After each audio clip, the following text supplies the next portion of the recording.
दर्शकबिन, अहिले सामाजिक सञ्जालमा एउटा भिडियो तीव्र रूपमा भाइरल भइरहेको छ।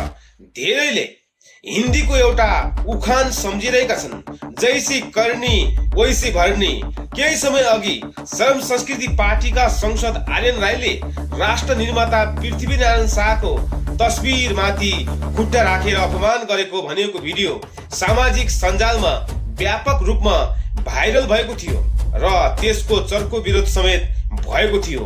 अहिले फेरि सामाजिक सञ्जालमा अर्को भिडियो भाइरल भइरहेको छ। उक्त भिडियोमा एक युवकले आर्यन राईको तस्बिरमाथि पिसाब गरेको देखिन्छ।